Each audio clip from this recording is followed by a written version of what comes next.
Welcome to the basic dog handling and safety presentation for the Santa Fe Animal Shelter. My name is Emily. I work in the behavior department as one of the behavior and training specialists, and this class is designed for anyone who intends to work with animals, particularly dogs, at the Santa Fe Animal Shelter, either as a volunteer or as a staff member. The goals of this class are threefold. One is to teach you how to safely handle and interact with animals at the shelter. We want you to have a basic understanding of dog behavior and dog body language in order to stay safe. My second goal is to give you a foundation for dog body language reading skills. That way you can better interpret what the dogs are about to do and make decisions based on valid information. Our third goal is to give the dogs opportunities to have positive experiences with people. When they come to the shelter, we don't always know where they came from or what their history is. However, in order for them to get adopted out, they have to show friendly behavior towards people. By giving them friendly experiences and good experiences with people, they are more likely to approach strangers and thus get adopted. Different trainers have different ways and techniques that they've developed in order to read dog body language. In fact, a lot of them spend a large amount of time simply observing dogs and their interactions with one another or interactions with people or different types of animals, and then gain experiences about what those might mean based on the dog's or the other animal's response. That said, I'm sure you want to get your hands on animals pretty quickly here, so I've sort of created this list of things to focus on in terms of where to look for different signals. Part of the list focuses the angle largely on the dog's body and looking at the dog as a whole. And then as we get down the list, some of the signals will become more familiar.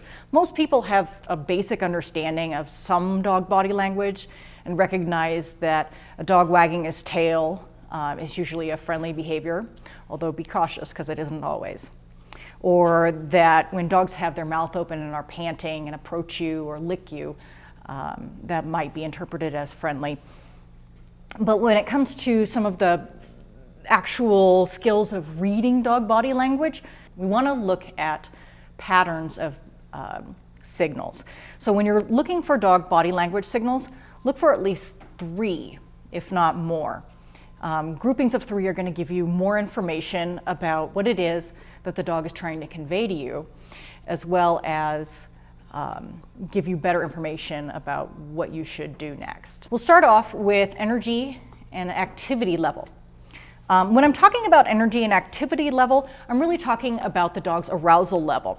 Arousal is an animal's physical and mental level of alertness, excitability, and readiness. Basically, arousal is how internally excited the animal is. Keep in mind, arousal is not an on or off switch, it's more like a thermometer.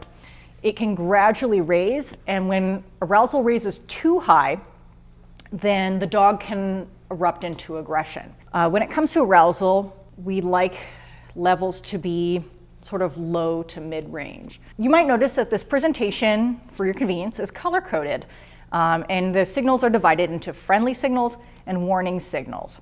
Friendly signals being in green, and warning signals being in either red or orange. Orange ones are more like caution signals, so it's a warning sign that the dog is getting close, but not necessarily a heavy predictor of a bite, whereas signals that are written in red are super serious, watch out, take them seriously kind of signals. All of you hopefully have a piece of paper in front of you with the columns, and for each time that you see the green writing and the red writing or the orange writing, write them in their respective columns. So when it comes to energy and activity level, with friendly signals, we look for calm. Calm is ideal. We like the dog to not be too energetic and not be too still or frozen. In fact, something you'll often hear me refer to is the Goldilocks rule. You all remember the story of Goldilocks and the 3 bears, right? So Goldilocks liked the bed that wasn't too soft and wasn't too hard, but just right. She liked the porridge that wasn't too hot and wasn't too cold, just right. That's kind of what we're looking for when it comes to most friendly signals. The signals that are not too strong and not too weak, but somewhere in the middle. We like middle of the road signals when it comes to friendly. When it comes to warning signals for energy and activity level, hyperactivity is of great concern. That's when the dog can't settle down. They constantly pace or move and simply be distracted. Those dogs are showing a very high level of arousal. Arousal, when it's in a high form, often shows up as constant moving, constant energy, high energy. So hyperactive dog is of concern. Usually they're stressed or anxious. Frozen dog, on the other hand, one that isn't moving at all and is still as can be, is just as concerning a signal, if not more so, because frozen dogs often freeze right before they lunge or bite or explode into some sort of action. So be very careful of frozen dogs, and often the best thing to do is give them more space. Posture and body angle. When we're talking about posture and body angle for dogs, we're basically talking about their body stance as well as where they are in the kennel. So for their body stance, the more high and forward they hold their body and their weight, the more confidence they're trying to convey to their whoever it is they're communicating to. On the opposite end of that, if their body posture is low and back, the dog is trying to show you that he's more insecure. When it comes to communication and emotions, those two things for dogs aren't mutually exclusive, and a lot of communication is about conveying emotion to one another. And confidence level is a very integral part of communication for dogs. As far as the way the dog is in the kennel, what are they facing and how directly are they facing it? If the dog is facing an exit, he's probably thinking about leaving. If he's facing you, but he's doing it very straight and square and directly, almost as if to confront you, then that's considered more of a threat. Dogs tend to face more directly things that they're concerned about. So if he's facing you extremely directly in a tall and forward manner, that's something more to be concerned about in a less friendly posture than, say, showing angles and curves. When it comes to friendly behavior and friendly body postures, we like angles and curves. They tend to convey a more friendly message for dogs. And lastly, how is the dog using the space that he has? When you meet most of the dogs at the shelter, they're usually going to be in kennels. The dog has the entire kennel to occupy. Where in that kennel is he choosing to be? Does he have his body up at the front of the kennel, and is he trying to get close to you? Is he crammed way back in the corner, trying to get as far away as possible? That's communication about how close or far away the dog wants to be. The actual definition of affiliative is distance that the animal wants to be from whoever it is they're communicating with. So think about that. And by the way, there's a difference between dogs having their body at the front of the kennel and dogs having their teeth at the front of the kennel. Those are two different signals, and sometimes you see one and sometimes you see the other. So do think about that when you're interacting with the dog. Posture and body angle continued. Friendly signals. Goldilocks rule again for posture. It's okay for the dog to be a little confident or a little insecure in the interaction. What we don't want is the extremes. Very high and forward body postures tend to actually denote threat, because in the extreme, confidence is threat. On the opposite end of that, extreme insecurity tends to be fear. Again, 3/4 body angle is ideal. We like angles and we like curvature to dogs' bodies. Those tend to be more friendly signs than squareness and straightness. A confrontational stance is not a friendly behavior. In fact, that's a very, the fact that it's confrontational should say something. And lastly, a dog tries to get their body close to you. If a dog is trying to get as close as he can to you, he's choosing to interact versus a dog that is trying to get more distance. Pop quiz. Okay, so in order to help you remember these things, throughout this presentation, I've inserted a couple of pop quiz questions to help you remember and try to help you recall what it is we've already talked about, so that you'll be able to remember it later a little better. So our first question for the pop quiz is, what is arousal? I'll give you a moment or two to think about that and answer on your piece of paper. You got something? Okay. So arousal is an animal's physical and mental level of alertness, excitability, or readiness. Did you get it right? Okay. All right, moving right along. So, body tension. When we're looking at body tension, we're literally looking at the dog's muscles. How tense is the dog? How rigid is their body? When it comes to a friendly body, we like a relaxed body. So relaxed muscles, not tense, not rigid. Loose and wiggly is a great term. I love that term. Loose and wiggly is something that we look for in dogs' body and their body language. And of course, the spine curves. So if the dog is curling around at an C or an S, that's a pretty decent friendly signal. Versus if he's standing square and straight, if dogs are stiff and rigid or frozen, again, that's much more concerning behavior. Trembling muscles. When arousal gets to the extreme, it tends to cause chemical reactions in the dog's body, which makes their muscles not only tense, but in the extreme tremble. Trembling muscles aren't generally a good thing, although dogs can be overly excited and tremble, but for the most part, it usually occurs in not good situations, so watch out for the trembling.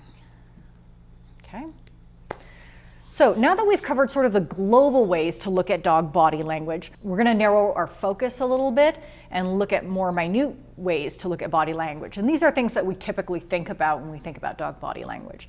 Things like facial expression, noises dogs make, vocalizations, and their tail. Since we're starting out with the face, we may as well start out with the eyes. When you look at a human's eyes, you can see that there's a large amount of, well, briefly, take a moment, look around the classroom, or if you're at home, look around at a family member's eyes perhaps, and just pay attention to the eyes and the way that they look and the way that they're shaped. Do you see eye whites? Most people have a very almond-shaped eye, and it's very normal for us to have large amounts of eye whites. Additionally, our iris doesn't consume as much of our eye as with dogs. Dogs, on the other hand, have a much more round or even triangular shaped eye, and often you don't see very much eye white, with the exception of a few breeds. Seeing eye white can actually be a very concerning signal, especially if it's in the shape of a crescent moon. As a warning signal, we look for eye whites, we look for avoiding eye contact, and we also look for hard staring. Hard staring is something that's very concerning, and it's kind of difficult to describe, but once you see it yourself, then often we have a very natural kind of instinctive response to it, and our body recognizes it before our mind even does. So do watch out for the hard staring. Friendly signals, we like soft, squinty eyes, blinky eyes, lovey-dovey looks, kind of a thing. Dogs can be very expressive with their eyes. Forehead and eyebrows. So not every breed you'll be able to see the forehead or the eyebrows. In some breeds, they've got so much fur around their head, or they're already naturally wrinkly, that you're not going to be able to see very much in terms of wrinkles. But if the dog does have a more expressive face, dogs often show more wrinkles when they're more stressed or concerned. So that's sort of a warning thing to watch out for. Ears. Dogs have a really neat ability to move their ears around, and they can talk with their ears. Unlike people, which if you're lucky, you can move your earlobes up and down, but dogs can move their ears forward, they can move their ears sideways, they can move their ears back, they can move them inside out sometimes. The thing with the ears is they tend to correspond with body posture. So if the dog is standing high and forward, usually their ears are high and forward. If they are low and back, their ears tend to be back. Ears, in a way, also accentuate how confident they're feeling in a situation. Sideways ears tend to be stress, really. Dogs tend to show that more during stressful situations or if they're really tired. The dog's muzzle. So Humans have a separate nose and a separate mouth. Dogs sort of have this one long unit, which they need because of their ability to smell. Dogs have the ability to smell things anywhere from 1,000 to 100,000 times better than we can. Because of that, they need a large amount of surface area in their nose. So that's why most dogs have a really long nose, so it increases the amount of surface area that they have in order to take in odor molecules. Dogs do an awful lot of communication with smell.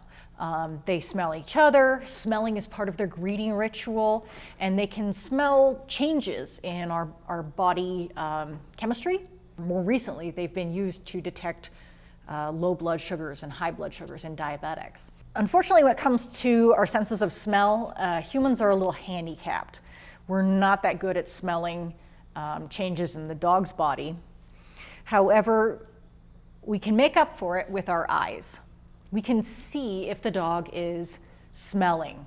You can see their little nose going. Are they taking in more information? If they are, that's a good sign. Because remember, smelling is part of the greeting ritual. It's part of communication for the dog.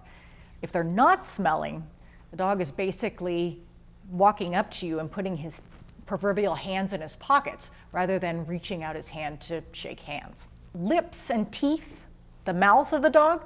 Dogs actually move their lips in similar ways for the emotions of anger and fear that humans do. So think about what your face looks like, what happens to your mouth when you're really angry. Most people pull their lips forward and purse them. And dogs do that as well. As part of an anger or threat gesture, dogs often pull their lips forward. It's called an offensive pucker. Now think about what your lips, especially the corners of your mouth, do when you are frightened or surprised. Where do they go?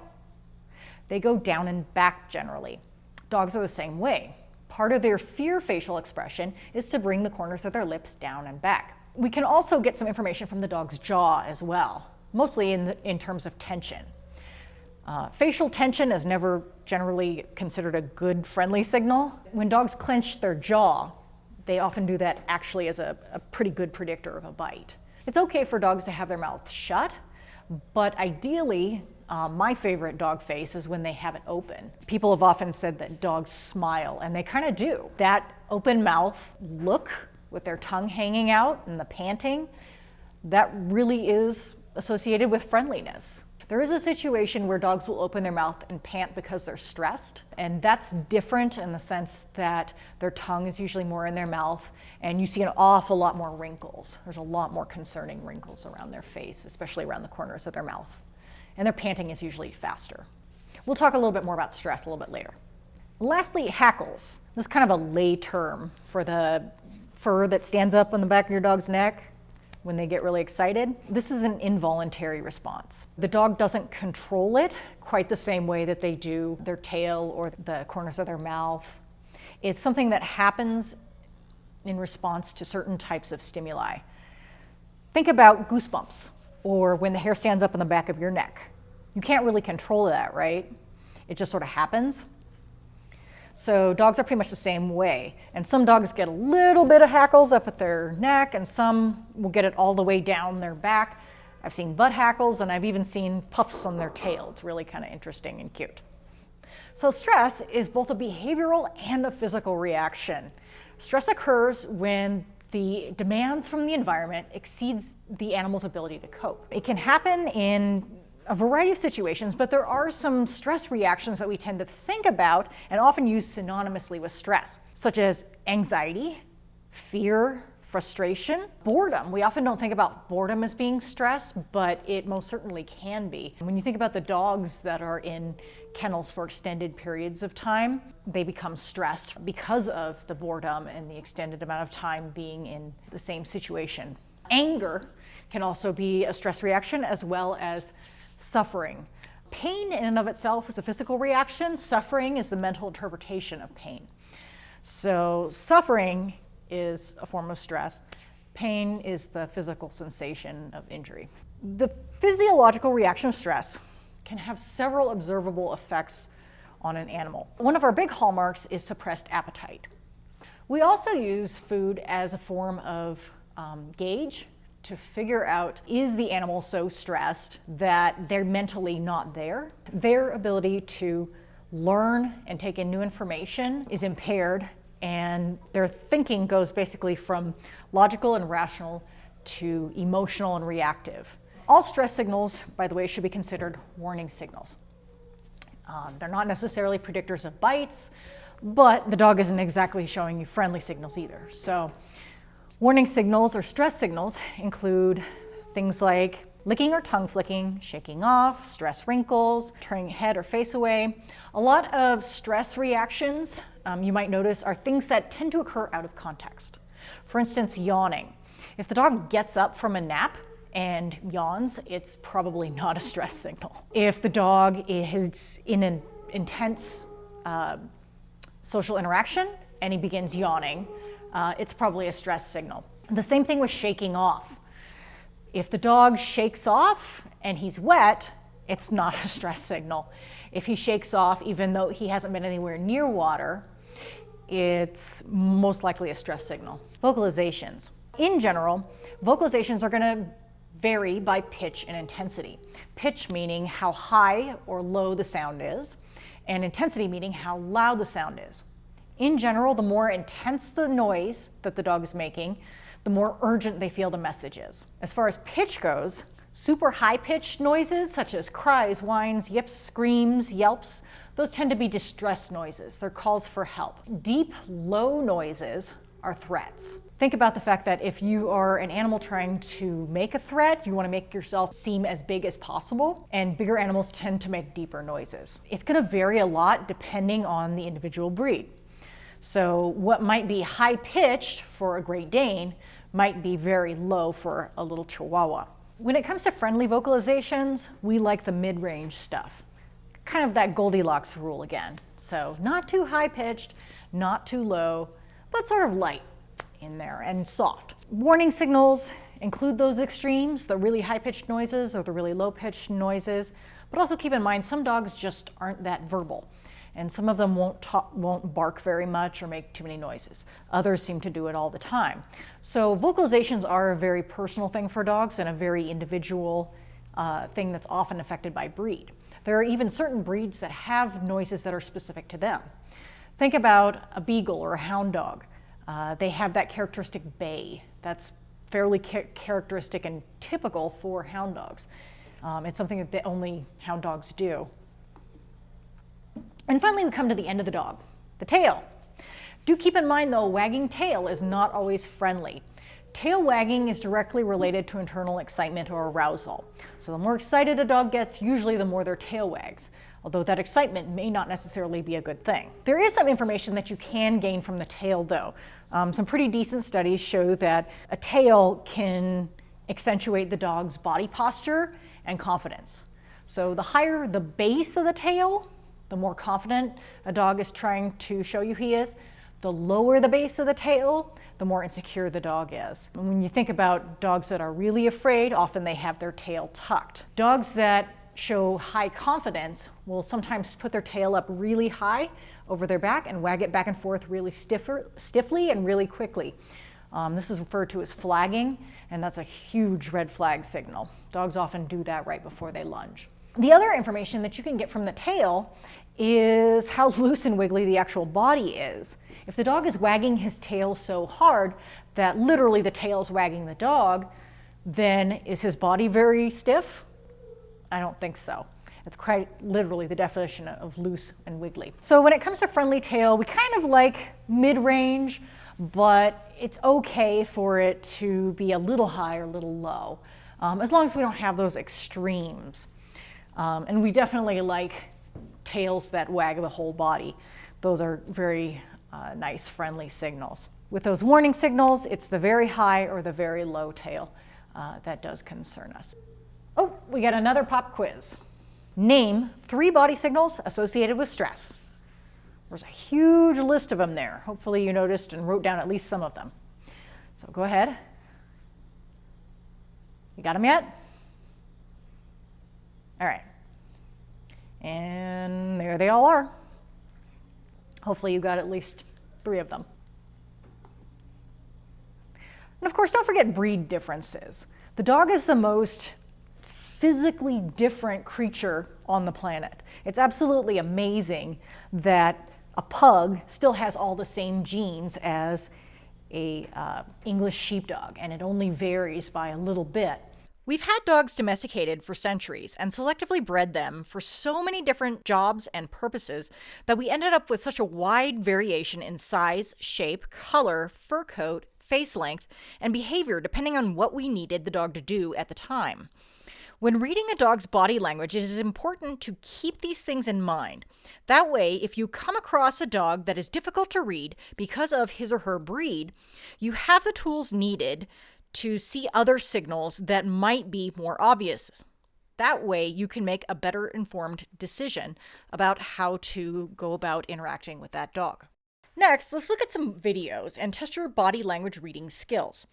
As you're watching these videos, I want you to think about 2 questions. 1, would you go in the kennel with that dog? And 2, why or why not?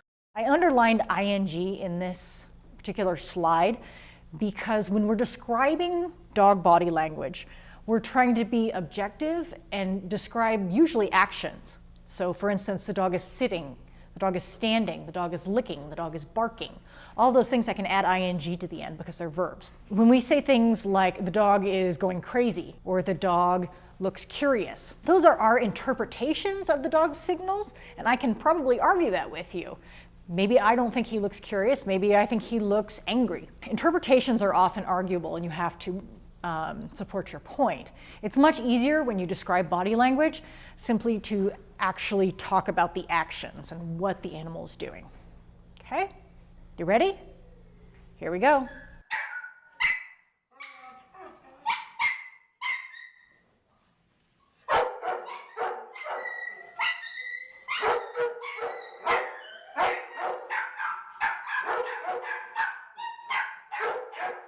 Okay, so with that first dog, would you go in the kennel with that dog? Yes or no? I think I probably would. The dog backs up, his ears are back. Yeah, he shows some behaviors that we've talked about as being insecure, low body posture, things, but in general, I see enough friendly things like approaching, wagging tail, licking, he took the treat. All of those things are generally associated with friendly body postures. So how about this next video?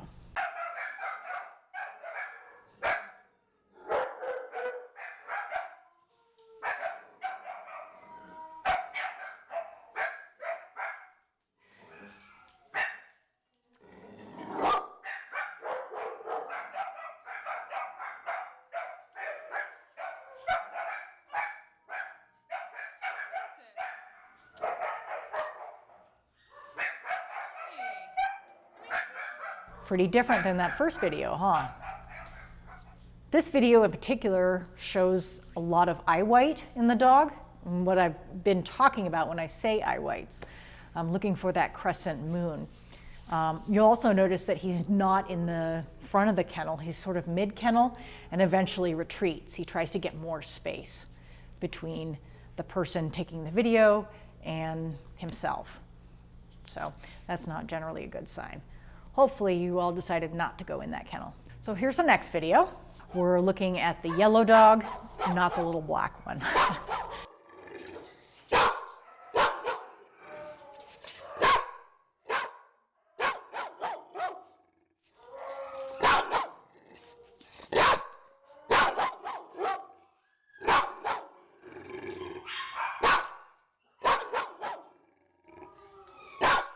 So she has her teeth at the front of the kennel instead of her body, right? Remember how I mentioned that those were different things?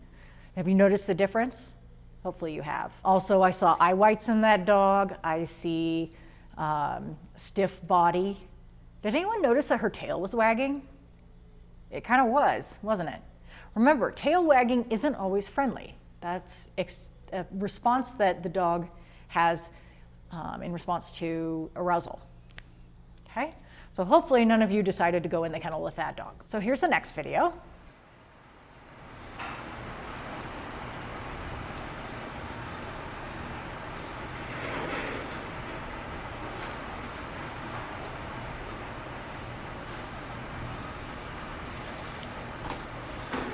buddy? Doing cookie? Good boy. No. Good boy. Yeah. Little different, right? Can you tell me if he was giving you a hard stare? Probably not, because his ears and his eyes are covered in hair. But there are some body signals there, hopefully that you caught, that will tell you if he's friendly or not. In particular, he's got his mouth open. He does wag his tail. He does it more towards the end when the person starts talking to him, and that's pretty typical. Dogs tend to be a little bit more wiggly and loose when we actually speak with them. They generally know that people tend to talk an awful lot. And also, he took the treat, but he did drop it. There's a couple reasons that dogs don't take treats. One, we already covered, that dogs don't take treats because they're too stressed out.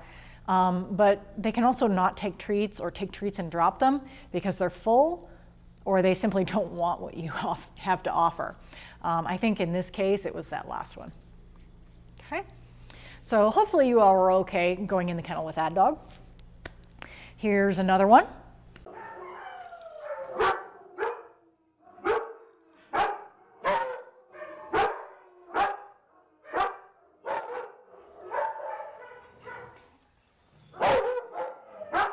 Oh, Jenna. Oh, what's the matter? What's the matter, Cookie? That's a good girl.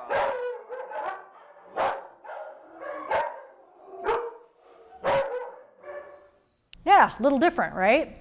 So, this video I like to show because it gives me the closest approximation to a hard stare, especially at the beginning. Did you all notice how the dog froze, didn't move, was very stiff?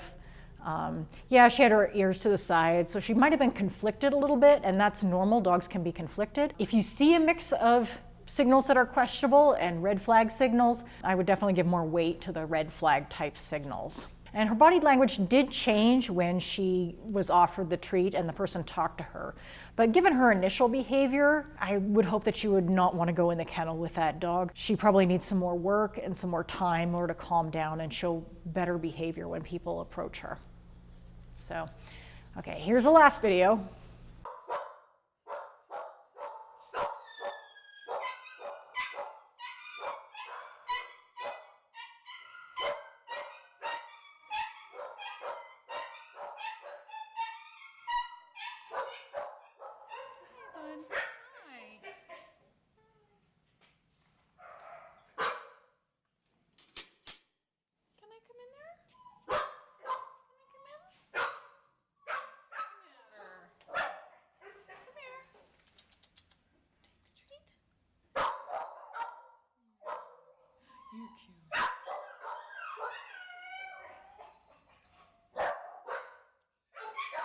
Okay, so this is kind of my trick video, because as you noticed, initially the dog seemed fine, right? She was sniffing at the front of the kennel, not bad, a little wiggly, but she wasn't frozen at all. However, something changed. Did anyone catch what changed? So the person stood up, and because that picture of who the person was changed for the dog, her body language changed and she was no longer comfortable in the situation. Then you started seeing her back up, retreat, and then the person knelt back down again when they were in the kennel. And her body language changed again. She softened a little bit, she offered some stress licks, her eyes got kind of slitty, elongated, but ultimately she decided to back up some more and show that she just wasn't comfortable right now. So that dog might be okay eventually, but she probably needs a little bit more time. And she's the perfect kind of dog that you would need to change your body language for in order to get her to feel more comfortable in the situation.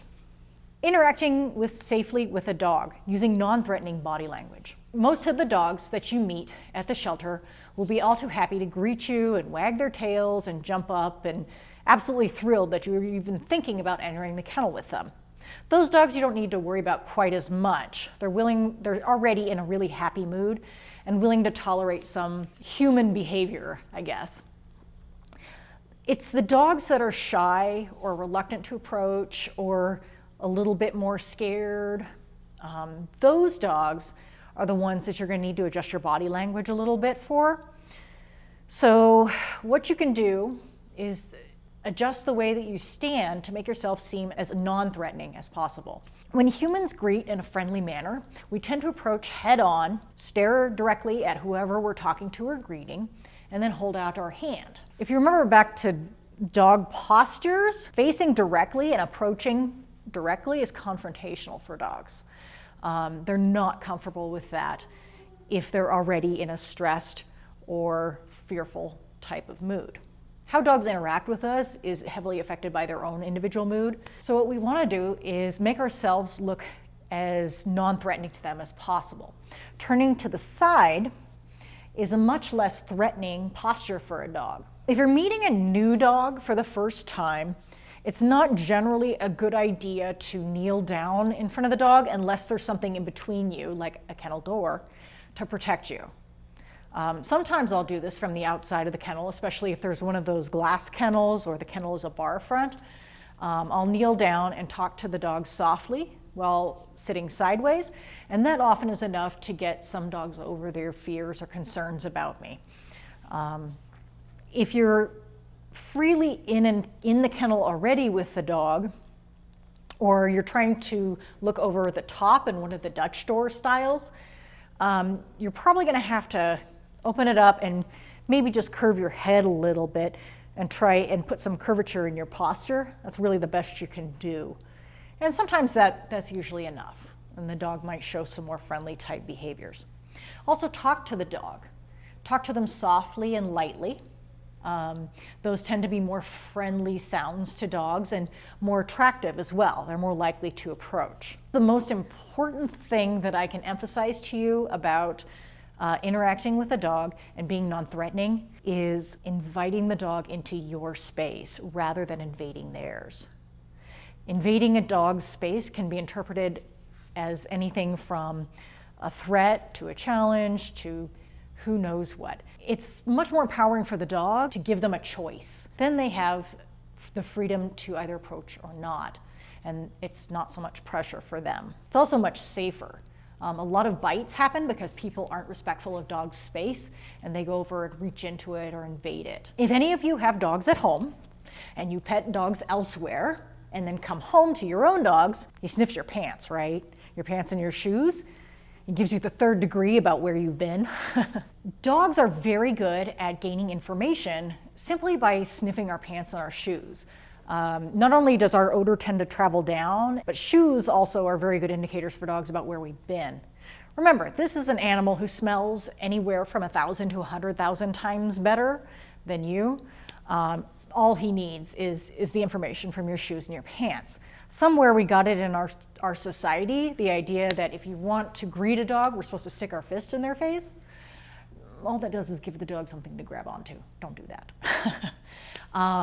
He'll get whatever information that he needs from your shoes and your pants. At that point, he's also starting to engage in part of the greeting ritual. I like to sweeten the deal and help motivate the dog so that he feels a little bit better about me by actually offering him a treat.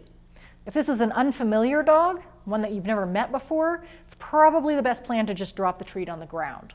If it's a familiar dog, you can try offering the dog a treat from your hand, or after he seems comfortable with you, you can offer him treats from your hand. However, we do it in a very specific way here at the shelter. You put the treat in the middle of your palm and offer it in a flat palm. Don't offer the dog a treat like this. We do this for two reasons. Number one, it's too easy for the dog to grab a hold of your entire hand and accidentally bite you. The other thing is when the trainers work with the dogs, we actually try to teach them to follow the treat when it's held like this, and then they actually get to eat the treat when it is held in our hand. Petting. So the dog ate the treat, he sniffed your pants, you're starting to see friendly signals. You can try and touch the dog if you feel comfortable doing so. Dogs are a lot like people in the fact that there are places that are comforting to touch and places that are not so good to touch. Dogs tend to like being petted on their neck and shoulder first. That's a nice, good neutral area to start. You stroke a couple times and then see what the dog does. Don't just continuously stroke. that doesn't give the dog enough time to respond. If you pet the dog a couple of times and he moves in or gets closer, that's a pretty decent sign that he's pretty comfortable with it and likes it. If you pet him a couple of times and he shudders or moves away, he probably didn't like that so much. Some dogs like being petted on their back, some don't. Some like their butt being scratched, some don't. Most dogs really don't like their feet being handled though. A few dogs know how to shake and stuff, but people, when we grab each other's hands, it's part of a friendly gesture for us. When dogs take a hold of each other's feet with their mouths, it's actually a really severe threat that usually occurs in a serious fight. We also kind of got in our society this idea that dogs like to be patted on the head. Most dogs really don't like that. Some dogs, if they're really friendly or familiar with somebody, they might tolerate that. They might tolerate body patting or hugging. But think about your own personal space and who you would let in your own personal space. You might tolerate more physical affection from somebody who's really familiar to you or part of your family, as opposed to if you just met somebody on the street, if they suddenly ran up and hugged and kissed you, that might be very uncomfortable for you. So familiarity will allow the dog to shrink their personal space, but it's also very individual as well. Okay? So now that we've gone over the body language signals that we're looking for to indicate whether a dog is friendly or aloof or unfriendly, and we've already talked a little bit about how to adjust your body language so that you can make somewhat reluctant dogs feel a little bit more comfortable with your presence, I'm going to go over how to properly enter and exit a kennel here at the shelter. So the first thing you need to do is, when you're selecting the dog, open the top of the kennel and take a look at the dog.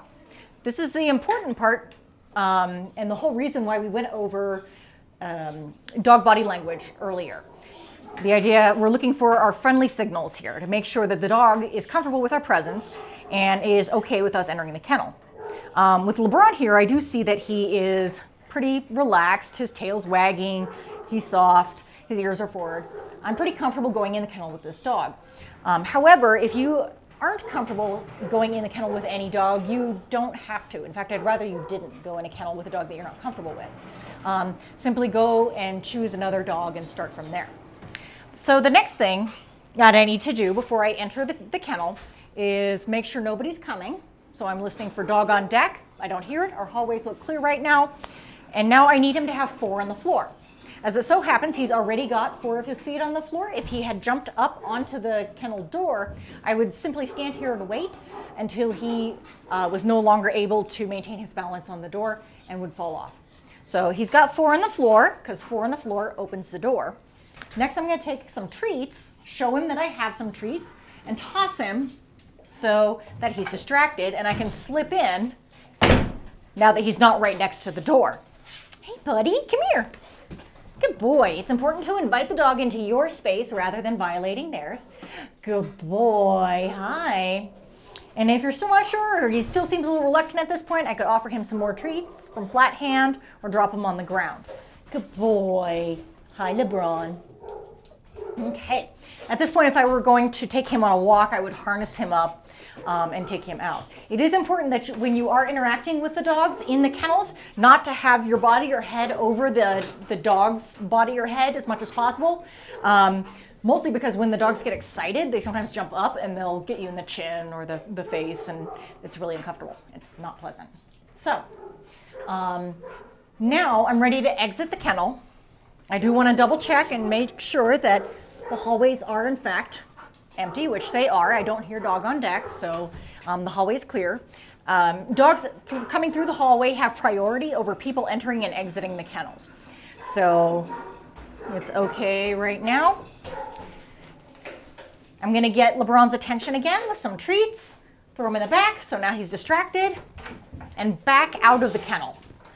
It's really important to back out, that way you can maintain your visual of the dog and don't have them accidentally run past you. Okay? That is how you safely enter and exit a kennel. Handling dogs at the shelter. So we're going to have to cover a couple of rules. There are a few rules about handling dogs at the shelter. This is sort of just the straightforward stuff that you do need to know in order to stay safe here. One is one dog, one person, multiple dogs, multiple people. You may have noticed that in the shelter kennels, there are some kennels that are large enough to house more than one dog. If it's bigger dogs, usually it's 2, but in the case of small dogs, it can sometimes even be more. If you're interested in going into a kennel that has more than one dog, you need a second person. Basically, dogs get exponentially excited when somebody walks in and there's more than one of them because their excitement feeds off one another. The other issue is sometimes dogs can get into fights over attention, and that's a really scary situation for someone to be in if they're in a tiny kennel space with 2 dogs fighting. So you need a second person, 1 person per dog ideally. In the case of small dogs, at least 2 people should go in the kennel. Okay?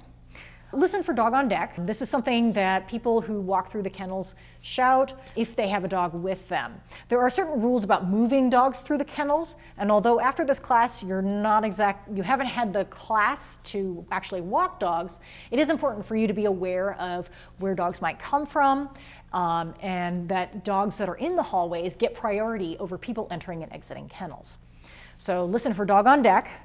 And also be aware that dogs move from the back of the building to the front of the building in adoptions. So let's say you want to go into a kennel and you're about ready to do it, and you open the top and look at the dog, and he's made a mess in the kennel. In which case, we do have tools for that. Talk to a staff member to find out where those tools are, but generally they're in the utility room. Also make sure you used appropriately labeled tools. Some are specifically for puppies and some are specifically for adults, and we want to use adult equipment with adult dogs and puppy equipment with puppies. That way we're not cross-contaminating and spreading around disease. Keep your eye on the dog at all times. Do be aware and present in the moment and what you were doing, and pay attention to what you were doing. Some people like to bring their cell phones with them, and I really ask that you don't. Cell phones look an awful lot like chew toys to dogs, and they're also distracting.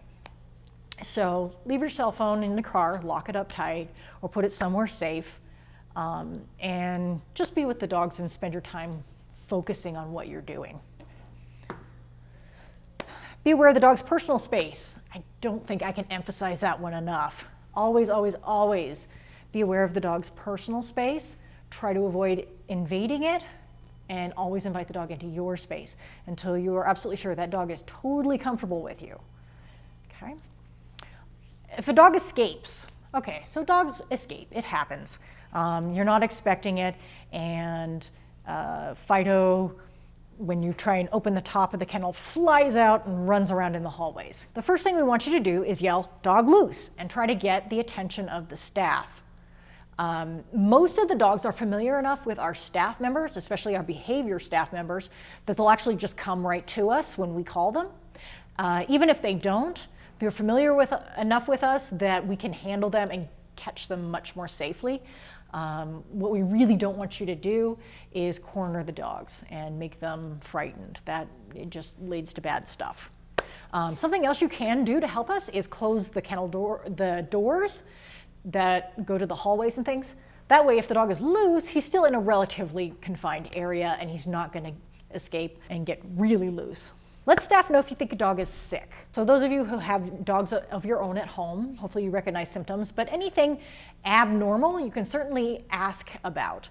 You can tell either the behavior staff or the adoptions counselors.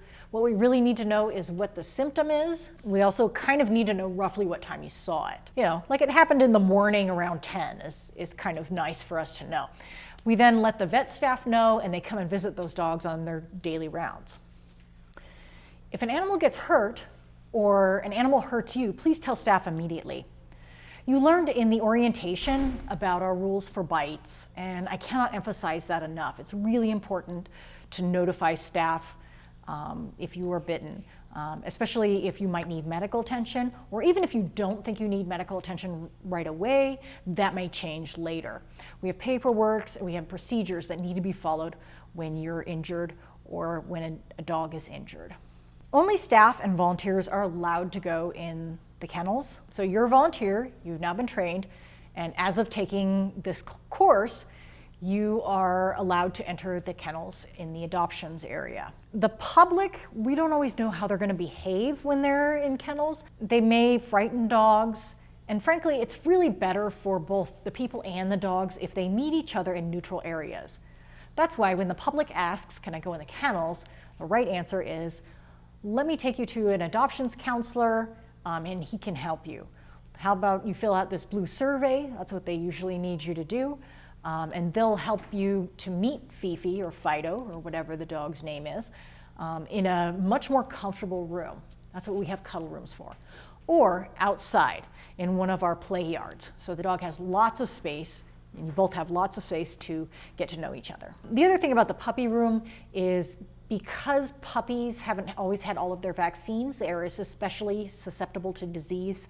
So we need to really be careful about who goes in the puppy room and make sure that they are accompanied by staff when they do that. And finally, if you have a question, ask. There are special volunteers called pack leaders who wear red aprons. These are people who have been working with us for a long time, have had extra training, and are basically at the point where they not only can run shifts and give information, but they're also great resources and can mentor new volunteers. So if you have a question about if you're doing something right or a question about volunteering, you can talk with them and they can usually give you new information.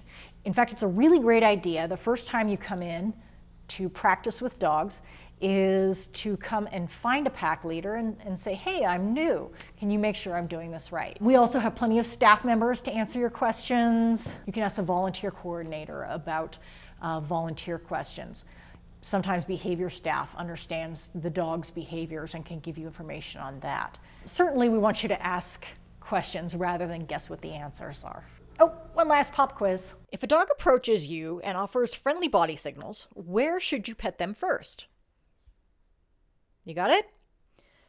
You should pet their neck, chest, or possibly their shoulder first. So thank you all for listening. And I really appreciate you taking the time and effort in order to learn more about how to handle dogs safely. And hopefully you will enjoy your time here at the shelter.